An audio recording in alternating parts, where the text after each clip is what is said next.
Mhuri yeZimbabwe tiri kutaura kudai so pane mukomana iye anonzi iye Mulambo mukomana anonzi Mulambo mukomana ne27 years ari kugara muJohannesburg. Mukomana uyu akaroora mwanasikana anonzi Mary ane 25 years ende vese vari kugara muJohannesburg. Mary ari kusevenza as a maid, mukomana anonzi Mulambo ari kusevenza as a petrol attendant, kana tiwati chii vanodira fuel pamagaraji, vanodira fuel kana vanonzi mafilling station kana tiri muno muZimbabwe mafilling station aniri. So mukomana Mulambo aroora mwanasikana anonzi Mary, wakatora mwanasikana anonzi Mary paZimbabwe ndobva amuuyisa ndobva amuendesa paJohannesburg. So vose vari kugara muJohannesburg. So mukomana ari kutiudza kuti iye nezuro wati kutaura kudai so Mary wakauya paden ne15,000 rands in cash. Takudzai Mary right now is a housemaid, ari kusevenza samaid. Mwanasikana Mary auya ne15,000 rands in cash, mawaya 100 rands. Vakomana angaisenza kana kuti pagaraji animaiza nemuchihoreswa kana kuti ka 5.5 per month, vana Mary vachihoreswa ka 4.5, titotaura 1,000 rands, hatitotaura zvema-US dollar, titotaura paJohannesburg paSouth Africa. So mukomana ari kunzi Mulambo ari kuti iye ataura naMary. Mary wakasvika paden, Mary asvika paden ndobva ati hey baby uri kuita sechimwe vamhorosana vakisana abo. Mary achibva ati kuna Mulambo, iwe hande timbonodya out nhasi. Mulambo ndobva tinodya out, une mari here chimwe? Mary ndobva ati don't worry, I'm going to treat you nights, it's me, it's on me. Mulambo akati alright bo, manje tonodya out kupi tonopinda mukalocal restaurant karimomo. Avari kunzi vari kugara muJohannesburg and havasi kugara ghetto but vari kugara ghetto. So nditumwe maneighborhoods maybe wakaita sana Jimstein etc zvichinda zvakadaro, wana Kempton Park etc yokuti ighetto but harisi ghetto. I mean vakambogara kuSouth Africa anoketa zvone. So inzwai munzwe, batai nyaya muri Zimbabwe. So Mary ndobva abuda naMulambo. In fact Mulambo ndobva ati tikuenda chilocal restaurant maybe tikunodya pamanigerian kana kuti tikunodya pachikona apo panenge chichi parikutengeswa makota etc. Muri kubata. Mary akati don't worry, hati hai isuchi Uber tobva tananga paKFC iri padhuze nesu. Mukomana akati unenge watreatwa bo nemurungu wako, asati aona 15,000 muri Zimbabwe. Mukomana Mulambo asati aona 15,000. Wabuda naMary paya vaenda paKFC iri padhuze navo, vatosvika vatoorder KFC chakadaro tumakokora wati vari kugara pasi naMary vari kutodya paya dzakutodya. Mukomana Mulambo is in a good mood because zvinosangana mukadzi wako iwewe akakusvikira padeni akati baby ndinoda kutora out timbonodya on me semunhurume ka. It's something that humbles you, it's something that touches the soul.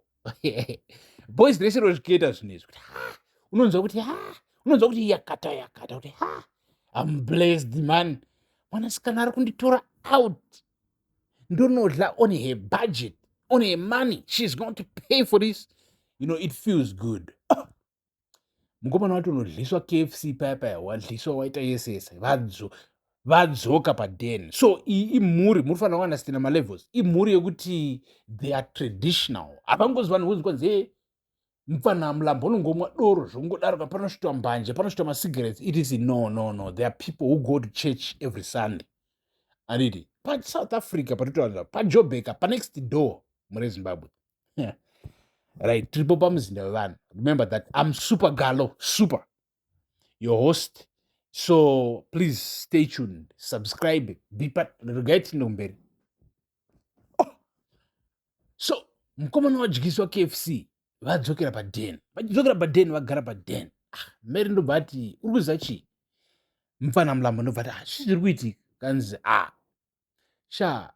ndapiwa offer inini, offer yokuti inogona kuti chinja life yedu. Mufana Mulambo akati okay, uri kuti chii Mary, chii chiri kuitika? Zvikanzi uri kuona chii? Mwana wemurungu wangu akafa paSouth Africa muri Zimbabwe. Murungu wangu akafa and akafa last week ende mwana wake who have taken over his company. Murungu uyu ane matrucks anosenga nyama ane mafiriji mamwe aya etc, right, muSouth Africa, muJohannesburg. So murungu uyu afa asiyira mwana wake, ende Mary watova nezvake mwanasikana wekuti she's not that old, she's around 24 years old, but une mwana naMlambo adi muri babata. So mwana wemurungu aita take over, ari kunzi also is 30 something, mupana wechidiki, ende mupana uyu kubva kudhara Mary achisenza samaid, mupana uyu achingoshupa Mary achingoti Mary ndokuda, Mary chimbondipawo, Mary chimbondiitawo bo, Mary chimbondipawo ndingotesta, ndingorova ka1. Mary achingojamuka imwe yeye boys aingomuona asingoti iwo uri kungoda take advantage, animaiza. So mupana uyu wazoita take over company, zvorati mupana uyu wava in the ndo wava nemari yese. Mary ndobva audza Mulambo akati, Mulambo, chiri kuitika ndechekuti ndapiwa inini 15,000 rands nemupana uyu mwana wemurungu. Akanditi inini Mary, ndakakudza kubvira kudhara ndichikudza kuti ndokuda inini, and handisi kuda kufosa kuti uite anything neni, but ndiri kuda kungokupa 15,000 rands iyi for you to eat over the weekend. Idya mari uenjoy over the weekend. Mpona Mulambo ndobva ati okay. So what's the point? Uri kuti chii Mary? Muri kubata. Mary achibva audza mupana Mulambo akati, uri kuona chiri kuitika ndechekuti mukomana uyu ari kuda kudi kusangana neni pabonde. Mupana Mulambo ndobva chatukutira nehasha man. Painzwa imunzwe Mary wabudisa like 1,500 rands chete so far from her purse. Zvichira kuti masara 13,500 rands mupesi yake. Bozo wapo cash. Apa ndopai ndo 1.5 ndo chashandisa kuinda nemukomana out kunomutengera food kunomuita sei, and now vadzoka paden. Mukomana Mulambo akati, aiwa Mary uri kupenga, uri kutaura chikanzi mukomana uyu unotori nemari inotyisa, inini I'm ready to do whatever you want iwewe semurume wangu Mulambo. Muri kubata. Ndimary ari kuudza Mulambo kuti no, I'm willing to do whatever you want.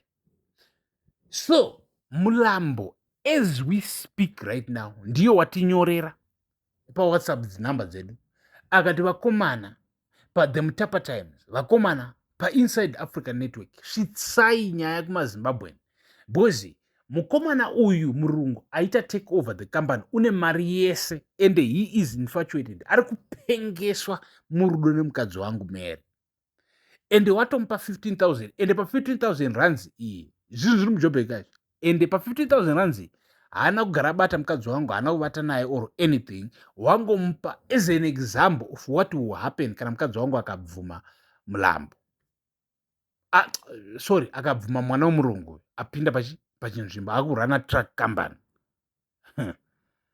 So muri Zimbabwe tiri kutaura nemi kudai, so tiri kutaura zvemurume ari pama1, because murume ari pama1 yokuti ari kunetsekana kuti oudza mukadzi wake kuti no, stop it, and fear yake ndekuti he can tell mukadzi wake kuti stop it, and mukadzi wake will never stop it. But what will happen there? It's a divorce, and it's a divorce, is double loss. Waluza mukadzi, waluza mari. But as of right now, mukomana is considering the idea yekuti Mary since achiripo, Mary since atomudza nyaya yedu, zviri kuti Mary achiri kuda Mulambo. Second, murungu uyu mupana mwana wemurungu, apa totaura zvemavheti white people straight, mupana mwana wemurungu muJoburg ane kambani yematruck uyu, ava kurana kambani yematruck boys vake vafa. He has got real money, zvokuti kana mupana Mulambo akatendera kuti mukadzi wake atambwe naye anogona kuita end up ane $2 million, tumari kwato, tumatruck, Uber cars etc, ari mubobada. So mukomana ari kunetseka right now, which decision should he take? That's why asvitsira nyaya kwamuri maZimbabweans. maZimbabwe toda kuti mufunge imimi sevanhu kuti what do you think about this situation? What would you advise your own brother in this kind of situation? What would you advise your own friend in this kind of situation? Drop that thoughtful thinking, thoughtful statement in the comment section. Tichange tirimo to read each and every comment yamunonyora muna Zimbabwe. Pano pamuzinda wavanhu.